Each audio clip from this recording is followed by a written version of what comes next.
BA part third Sanskrit प्रथम प्रश्न पत्र श्रीमद् भगवद गीता द्वितीय अध्याय 40 से 45 पद्य।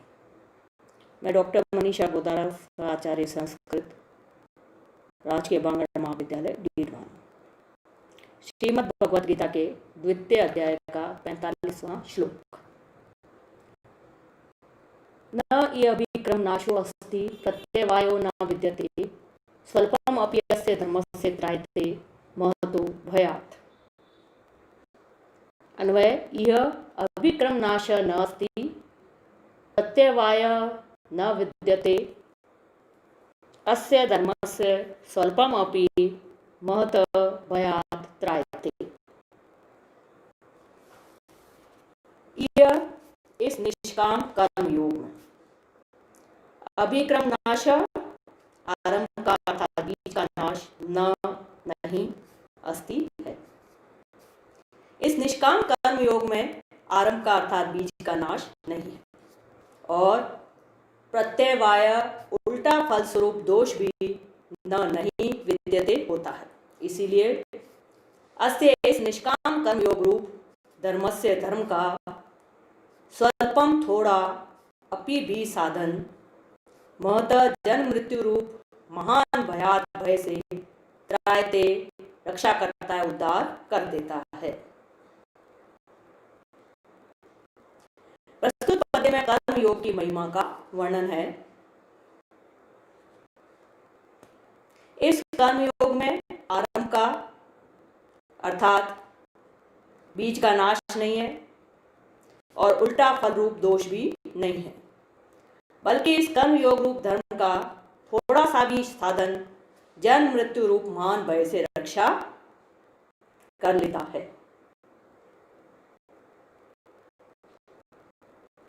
इस निष्काम कर्म योग का आचरण करने से मूल का अर्थात फल का नाश नहीं होता, वह फल तो मिलता ही है। इसके पालन करने से विपरीत फल रूपी दोष या विघ्न भी पैदा नहीं होता। इस कर्म योग के थोड़े से अंश का भी सेवन किया जाए तो वह भी महान भय और विपत्ति से बचा देता है। प्रस्तुत पद्य में कर्म योग का महत्व बताया गया है। इसमें फल नाश तो होता ही नहीं है, किसी प्रकार का दोष या पाप भी नहीं लगता। यह योग बड़ी बड़ी विपत्तियों से बचा देता है।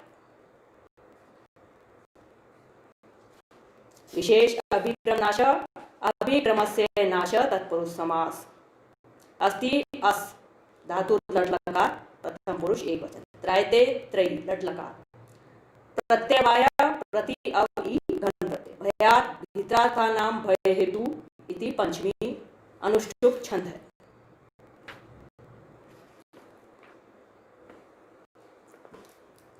इकतालीसवां पद्य।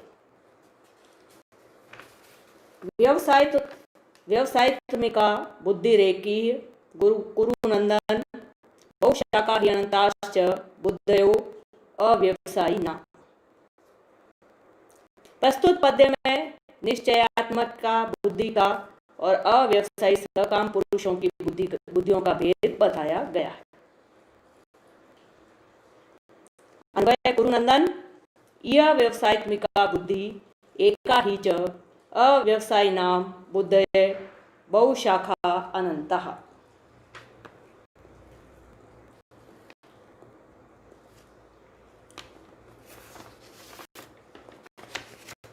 अनुवाद: हे अर्जुन, निष्काम कर्म योग का पालन करने वाले उद्यमशील व्यक्तियों की बुद्धि तो एक ही निश्चय करने वाली होती है, परंतु सकामी अज्ञानी कामचोर व्यक्तियों की बुद्धियां अनेक दिशाओं में भागने वाली होती है।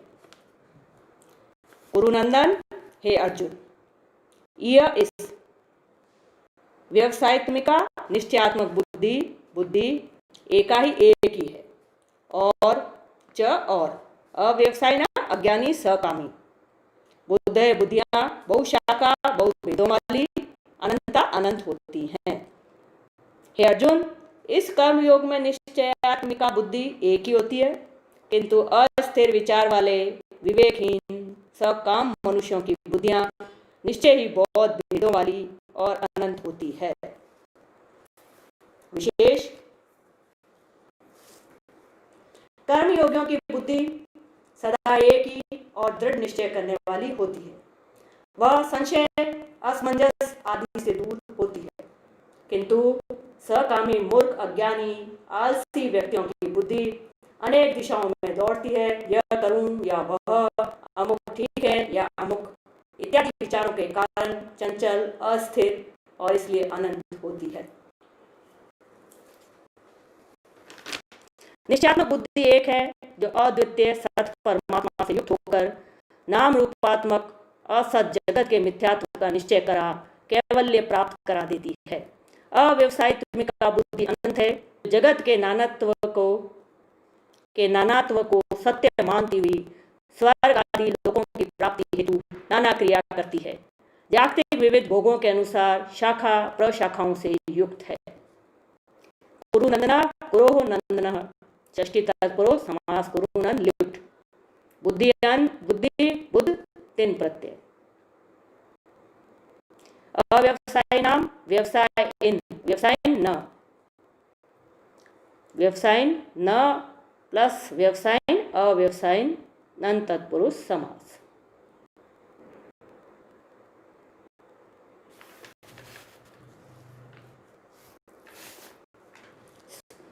बयालीस एवं 43वां पद्य। स्वर्ग परायण सकाम मनुष्यों के स्वभाव का वर्णन।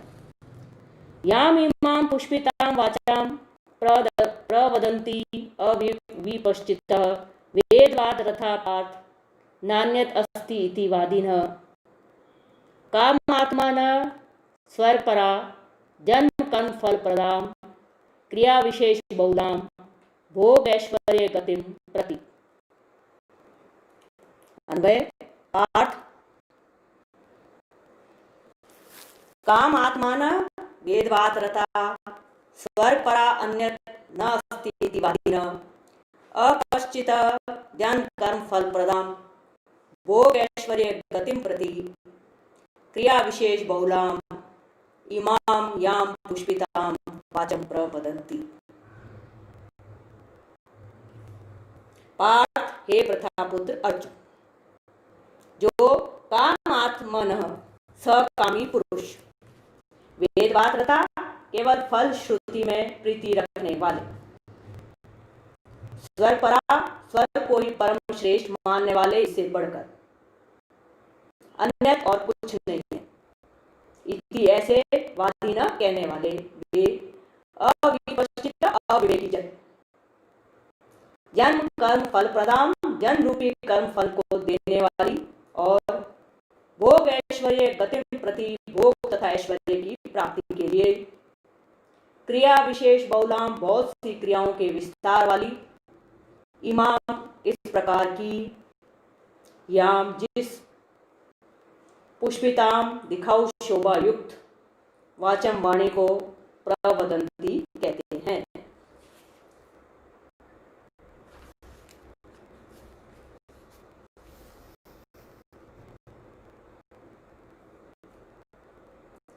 हे अर्जुन, अनुवाद। हे अर्जुन, सकामी अविवेकी जन, वेदों के फलवाद में संलग्न रहने वाले, वैदिक कर्म कांड से बढ़कर और कुछ नहीं ऐसा कहने वाले, स्वर्ग को श्रेष्ठ मानने वाले, जन्म रूपी कर्म फल को देने वाली, भोग और ऐश्वर्य की प्राप्ति के लिए अनेक यज्ञ आदि क्रियाओं के विस्तार वाली, जिस इस पुष्प तुल्य वाणी को कहते हैं।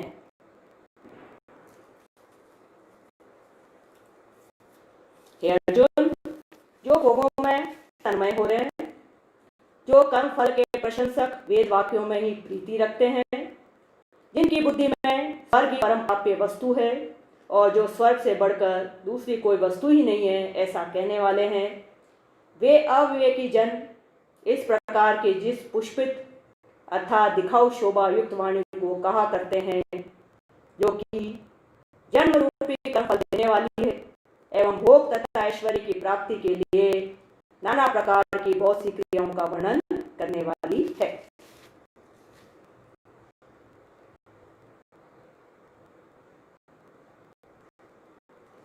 विशेष भागवत में कहा गया, एवं व्यवस्थितम किंचित अविज्ञाय कुबुद्धय फल श्रुतिम कुस्मिताम न वेदज्ञा वदन्ति।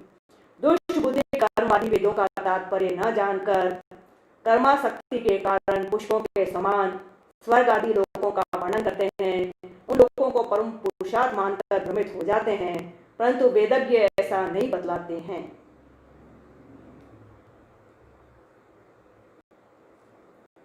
और कहा गया है, कामिना कृपणा लुब्धा फलेषु फलबुद्धय अग्निमुग्धा धूमतांता स्वाम लोकम न विदन्ति ते। कामी कृपण लोभी पुरुष स्वर्ग आदि फलों में फल बुद्धि रखने वाले अग्निहोत्र से मुग्ध होकर धूम मार्ग अवलंबियों को देवलोक आदि की तो प्राप्ति होती है, पर अपना लोक आत्मपद प्राप्त नहीं होता है।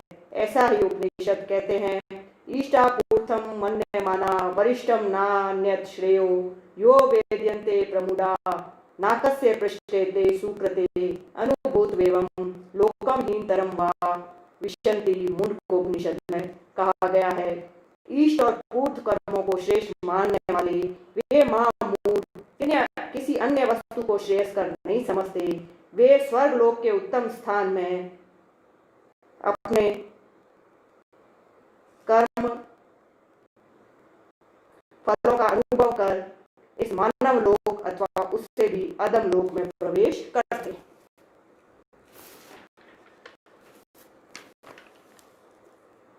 44वां पद्य। भोग ऐश्वर्य प्रसक्तानां तया अपृच्येत्सां व्यवसायित्मिका बुद्धि समादौ न विद्यते। अन्वय, तया अपृच्येत्सां भोग ऐश्वर्य प्रसक्तानां समादौ व्यवसायित्मिका बुद्धि न विद्यते। प्रस्तुत पद्य में बताया गया है कि भोगी व्यक्ति समाधि को प्राप्त नहीं कर सकता। शब्दार्थ, तया उस वाणी के द्वारा, अपरिचेतसाम हरे वे चित्त वाले, भोग ऐश्वर्य प्रसक्तानाम भोग और ऐश्वर्य में आसक्ति वाले उन पुरुषों के, समाधौ अंतःकरण में व्यवसायित्मिका निश्चयात्मक बुद्धि नहीं विदिते होती है।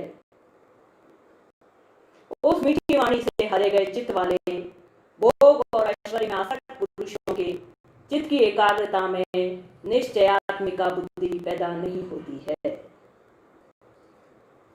उस वाणी द्वारा जिनका चित्त हर लिया गया है, जो भोग और ऐश्वर्य में अत्यंत आसक्त हैं, उन पुरुषों की परमात्मा में निश्चयात्मिका बुद्धि नहीं होती।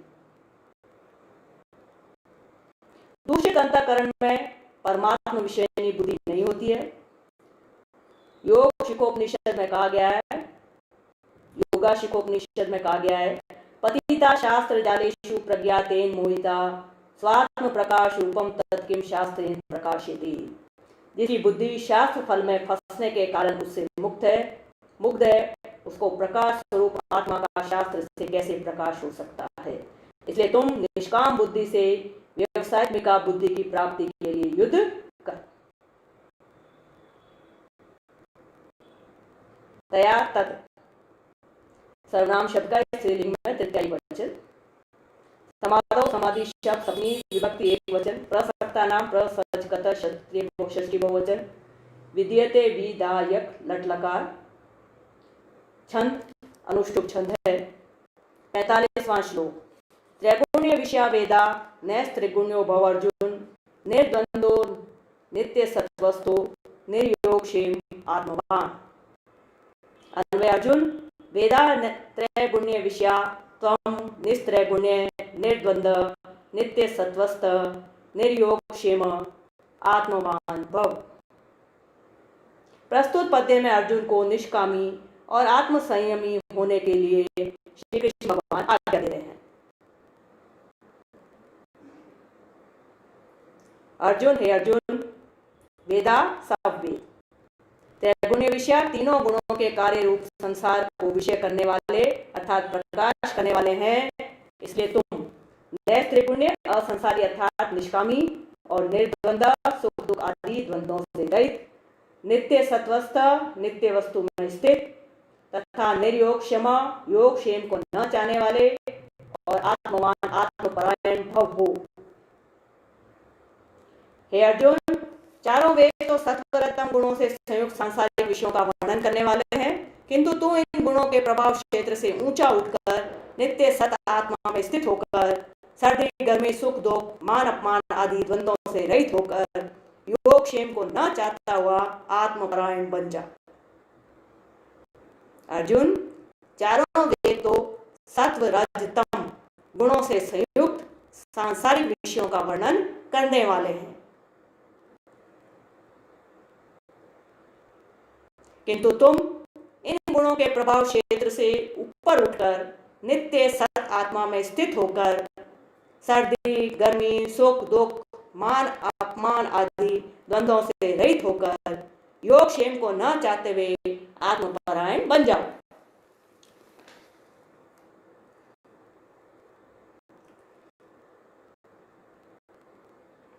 विशेष है अर्जुन, वेद उपयुक्त प्रकार से तीनों गुणों के कार्य रूप समस्त भोगों एवं उनके साधनों का प्रतिपादन करने वाले हैं, इसलिए तू उन भोगों एवं उनके साधनों में आसक्तिहीन हर्ष शोक आदि द्वंद्वों से रहित नित्य वस्तु परमात्मा में स्थिर योगक्षेम को न चाहने वाला और स्वाधीन अंतःकरण वाला हो।